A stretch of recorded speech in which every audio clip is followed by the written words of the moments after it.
Good evening friends. आज की update कुछ इस प्रकार से। आज हम सबसे पहले शुरुआत करेंगे प्रधानमंत्री नरेंद्र मोदी की इजरायली दौरे की।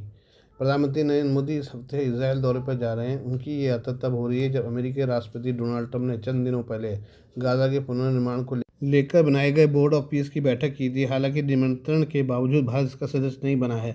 भारत सिर्फ ऑब्जर्वर के तौर पर इसमें शामिल हुआ था। हालांकि इसराइल के प्रधानमंत्री नेतन्याहू पीएम मोदी के इस दौरे से काफ़ी खुश हैं। उन्हें एक दिन पहले ही भारत की जमकर तारीफ की और पीएम मोदी को अपना सबसे करीबी दोस्त बताया। पीएम मोदी ने भी बदले में भारत इसराइल संबंधों की तारीफ की और अपनी यात्रा को लेकर उत्साह जताया है। पीएम मोदी की इसराइल यात्रा से पहले इजरायली प्रधानमंत्री बेंजामिन नेतन्याहू ने कम से कम 2 बार भारत आने की तारीख का ऐलान किया था। हालांकि उनकी यात्रा अलग अलग कारणों से मुकम्मल नहीं हो सकी। यह प्रधानमंत्री मोदी की दूसरी इसराइल यात्रा होगी। इससे पहले वे जुलाई 2017 में इसराइल का दौरा कर चुके हैं। पीएम मोदी के कार्यकाल में भारत की इसराइल के साथ नज़दीकियां काफ़ी बढ़ी हैं। बड़ी संख्या में इसराइल के शीर्ष नेता और अधिकारी भारत आ रहे हैं। भारतीय अधिकारी भी इसराइल का दौरा करते हैं। ऐसे में जाने कि पीएम मोदी का इसराइल दौरा क्यों महत्वपूर्ण है और इस पर दुनिया की नज़र क्यों रहेगी। पूर्व संघर्ष। पीएम मोदी का इसराइल दौरा तब हो रहा है जब मध्य पूर्व में तनाव चरम पर है। गाजा युद्ध भले ही खत्म हो गया हो, लेकिन दोनों पक्षों के बीच छिटपुट झड़पें अभी भी जारी हैं। वहीं इसराइल गाजा पट्टी में यहूदी कॉलोनी का तेजी से विस्तार कर रहा है। अमेरिका और ईरान के बीच भी तनाव चरम पर है। ऐसी आशंका जताई जा रही है कि अमेरिका कभी भी ईरान के खिलाफ सैन्य कार्रवाई कर सकता है। इसमें इसराइल के भी शामिल होने का अंदेशा है, जो अमेरिका का साथ देगा और ईरान की मुश्किलें बढ़ाएगा। अगर मध्य पूर्व में संघर्ष छिड़ता है तो इससे उस इलाके में रहने वाले करीब 90 लाख भारतीय लोग भी प्रभावित हो सकते हैं। Hexagon alliance. हाल ही में नेतन्याहू ने ऐलान किया है कि वो भारत को साथ लेकर हेक्सागन अलायंस बनाने जा रहे हैं, जिसमें अरब, अफ्रीकी और एशियाई देश भी शामिल होंगे। इसका उद्देश्य कट्टरवाद के खिलाफ भारत, ग्रीस, साइप्रस, चुनिंदा अरब एवं भूमध्य सागरीय देशों का एक गठबंधन बनाना है। नेतन्याहू ने इसे दुनिया की सुरक्षा के लिए महत्वपूर्ण बताया। कहा कि इसकी डिटेल बाद में सार्वजनिक की जाएगी। माना जा रहा है कि गठबंधन इस्लामिक कट्टरवाद का मुकाबला करेगा। इसराइल की घरेलू राजनीति। इसराइल में इन दिनों सत्ता पक्ष और विपक्ष के बीच खींचतान मची हुई है। इसराइल के विपक्षी दलों ने संसद में पीएम मोदी के संबोधन का बहिष्कार करने की धमकी दी है। उनकी मांग है कि पीएम मोदी के संसद में भाषण के दौरान परंपरा के अनुसार इसराइल के चीफ जस्टिस को बुलाया जाए। हालांकि नेतन्याहू सरकार ने चीफ जस्टिस की नियुक्ति को ही अवैध बताया है और उनका विरोध किया है। ऐसे माना जा रहा है कि इसका असर पीएम मोदी के इसराइल दौरे पर पड़ सकता है। इसराइल पर युद्ध अपराध का आरोप। अंतर्राष्ट्रीय अपराध न्यायालय ने गाजा युद्ध को लेकर प्रधानमंत्री बेंजामिन नेतन्याहू पर युद्ध अपराध का आरोप लगाया है। उसने नेतन्याहू के खिलाफ गिरफ्तारी वारंट भी जारी किया है। हालांकि भारत अंतर्राष्ट्रीय अपराध न्यायालय का सदस्य नहीं है। ऐसे में कुछ आलोचकों का कहना है कि प्रधानमंत्री नरेंद्र मोदी को नेतन्याहू को गले लगाने से बचना चाहिए। यह कुछ ऐसा ही है जैसे जब प्रधानमंत्री मोदी ने रूसी राष्ट्रपति व्लादिमीर पुतिन को गले लगाया था। हालांकि भारत इन दिनों दोनों देशों के साथ संबंधों को द्विपक्षीय नज़रिए से देखता है। ट्रंप की इसराइल नीति। अमेरिकी राष्ट्रपति डोनाल्ड ट्रंप इसराइल को लेकर काफ़ी स्पष्ट है। उनकी सरकार इसराइल का खुला समर्थन कर रही है। एक दिन पहले ही इसराइल में अमेरिकी राजदूत ने कहा था कि उनका देश इसराइल के मध्य पूर्व में विस्तार का समर्थक है, जिसमें भारी बवाल हुआ था। ट्रंप प्रशासन ने इसराइल के समर्थन में ईरान के परमाणु ठिकानों पर हमले किए। एक बार फिर ट्रंप इसराइल के साथ मिलकर ईरान पर हमले की तैयारी में है।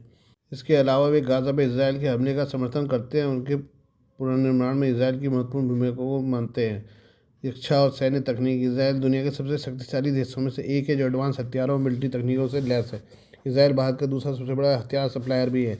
ऐसी संभावना है कि पीएम मोदी के इसराइल दौरे पर दोनों देशों के बीच कई बड़े रक्षा समझौते हो सकते हैं। इसमें कई घातक मिसाइलें और उन्हें बनाने की तकनीक का ट्रांसफर शामिल है। इसके अलावा भारत और इसराइल आर्टिफिशियल इंटेलिजेंस और क्वांटम कंप्यूटिंग पर भी एक साथ काम करने को तैयार हैं। प्रधानमंत्री नरेंद्र मोदी इसराइल दौरे पर IEMEC कॉरिडोर पर भी चर्चा करेंगे। भारत, मध्य पूर्व, यूरोप आर्थिक गलियारे के लिए भारत के प्रयास उसकी कनेक्टिविटी संबंधी महत्वाकांक्षा का एक प्रमुख घटक बना हुआ है।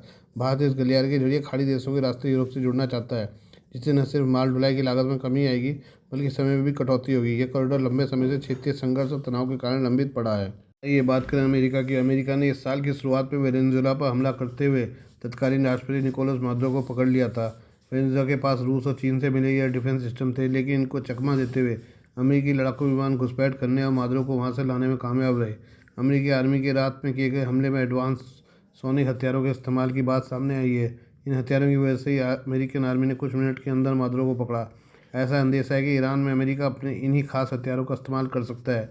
यूएसएन टाइम्स के मुताबिक निकोलस मादुरो को पकड़ने के ऑपरेशन में वेनेजुएला की आर्मी को बेबस करने वाले हथियारों के बारे में खुद डोनाल्ड ट्रंप की ओर से इशारा किया गया।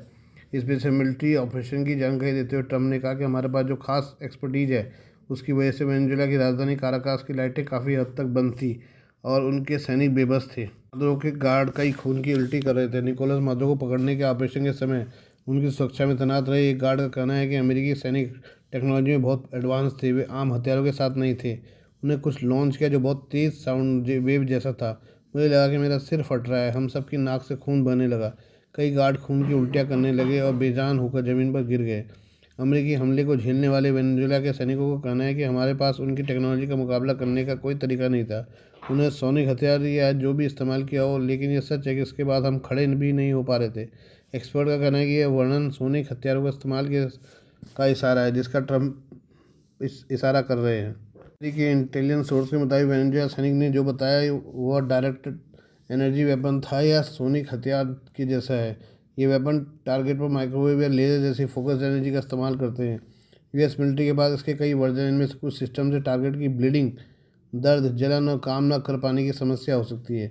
अमेरिकी मिलिट्री के पास डायरेक्ट एनर्जी वेपन होने का दावा किया जाता है जो माइक्रोवेव या लेज़र बीम जैसी फोकस एनर्जी का इस्तेमाल करके टारगेट को न्यूट्रलाइज करते हैं। हालांकि वेनेजुएला में यह पहली बार हो सकता है कि जब लड़ाई में इन हथियारों का इस्तेमाल किया गया हो। वेनेजुएला मिशन पूरा होने के बाद सबसे बड़ा सवाल यह है कि क्या ईरान के खिलाफ भी ऐसे हथियारों का इस्तेमाल हो सकता है। ईरान और अमेरिका के बीच लगातार तनातनी चल रही है। अमेरिका की ओर से लगातार ईरान पर हमला करने और सत्ता परिवर्तन की कोशिश की धमकी दी है।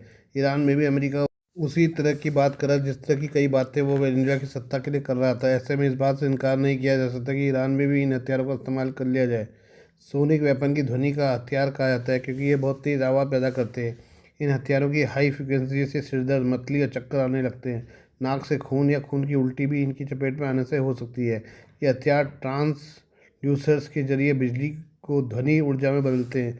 इससे पैदा होने वाली साउंड वेव को एक खास जगह में केंद्रित किया जाता है। आइए अब बात करें रूस की। रूस दुनिया के उन चुनिंदा देशों में शामिल है जिनकी ताकतवर फाइटर जेट बनाने में महारत मानी जाती है। लड़ाकू विमानों को लेकर रूस की अमेरिका और पश्चिम के दूसरे देशों से प्रतिद्वंदिता रही है। रूस का ऐसा ही लड़ाकू विमान Su-34 है जो अमेरिका जैसे देशों का भी ध्यान खींचता रहा है। इसकी सबसे बड़ी खासियत इसकी हवा में देर तक रहने की क्षमता और बड़ा फ्यूल टैंक है। एक ऐसा विमान है जो रूस से अमेरिका तक उड़ान भर सकता है। मिलिट्री वॉच मैगजीन के मुताबिक रूसी Su-34 स्ट्राइक फाइटर दुनिया में कहीं भी सबसे लंबी ऑपरेशनल रेंज वाला टैक्टिकल कॉम्बैट एयरक्राफ्ट है। इसकी एंड्योरेंस, हवा में रहने की क्षमता कई तरह के स्ट्रेटेजिक बॉम्बर्स के बराबर है। यह लंबे समय तक घूमने से लेकर डीप पेनिट्रेशन मिशन ज़रूरतों के लिए ऑपरेशनल फ्लेक्सिबिलिटी देता है। अलग से फ्यूल टैंक की नहीं होती ज़रूरत। पश्चिमी के फाइटर्स के उलट रूसी फाइटर्स को एक्सटर्नल फ्यूल टैंक ले आते बहुत कम देखा जाता है क्योंकि उनकी लंबी रेंज इंटरनल फ्यूल का इस्तेमाल करती है। इससे वे बिना ड्रैग लगाए लंबी दूरी पर असरदार तरीके से काम कर सकते हैं। ऐसे फ्यूल टैंकों का इस्तेमाल करके उपलब्ध वेपन हार्ड पॉइंट की संख्या में को कम कर सकते हैं। Su-34 का 3 PTB-3000 3000 litre external fuel tank के साथ कम देखा जाना बताता है कि एयरक्राफ्ट इंटरकॉन्टिनेंटल रेंज पर ऑपरेशन के लिए कॉन्फ़िगर होने की एक खास क्षमता है।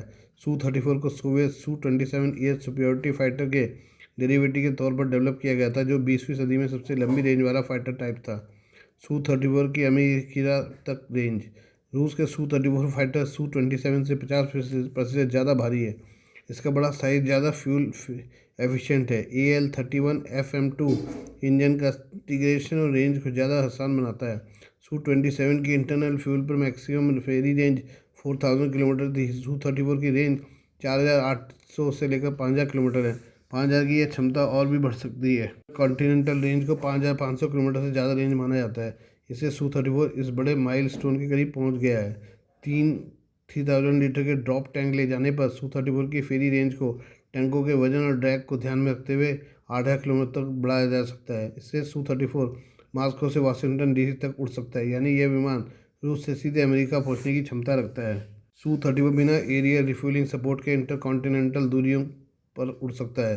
एयरक्राफ्ट ऐसी रेंज पर ऑपरेट करते समय कुछ ऑपरेशनल इस्तेमाल भी बनाए रख सकता है। इलेक्ट्रॉनिक रडार और फोटो रेकी के लिए पोर्ट्स को इंटीग्रेट करने की जेट की क्षमता इसे बिना हथियार लोड की जरूरी भूमिका निभाने में मदद करती है।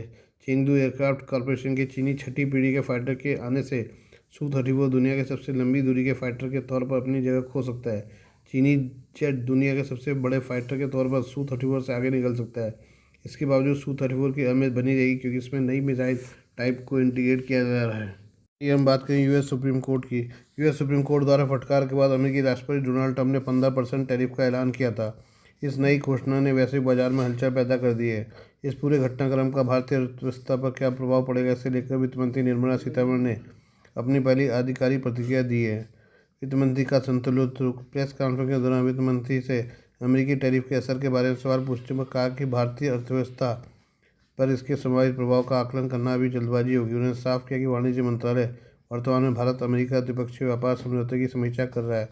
आगे की बातचीत कब और कैसे होगी इसका फैसला संबंधित मंत्रालय और प्रतिनिधिमंडल स्थिति का विश्लेषण करने के बाद ही लेंगे। क्या है पूरा विवाद? आपको बता दें कि 20 फरवरी को अमेरिकी सुप्रीम कोर्ट ने राष्ट्रपति ट्रंप के वैश्विक टैरिफ लगाने के आदेश को अवैध बताते हुए रद्द कर दिया था। ट्रंप ने इस अदालती फैसले पर तीखी नाराजगी जताते हुए इसे शर्मनाक करार दिया। हालांकि हार न मानते हुए ट्रंप ने कुछ ही घंटों के भीतर सभी देशों पर 10% के लिए नए टैरिफ की घोषणा कर दी, जिसे बाद में बढ़ाकर 15% कर दिया गया। भारत के लिए क्या है चुनौती? भारत और अमेरिका के बीच मौजूदा व्यापारिक सौदों में टैरिफ की दरें लगभग 18% के स्तर पर है, जो ट्रंप द्वारा प्रस्तावित 15% के नए टैरिफ से कम है। ट्रंप का रुख सख्त है। उनका कहना है कि अन्य देशों को टैरिफ चुकाना होगा, जबकि अमेरिका पर ऐसा कोई बोझ नहीं होगा। दूसरी ओर भारत का वाणिज्य मंत्रालय इस बात की बारीकी से जांच कर रहा है कि अमेरिकी सुप्रीम कोर्ट के फैसले और ट्रंप प्रशासन के इन नए कदमों से भारतीय निर्यात और व्यापार पर क्या असर पड़ेगा। Please do like, share and subscribe this channel of mine, news, views and analysis by Prakash.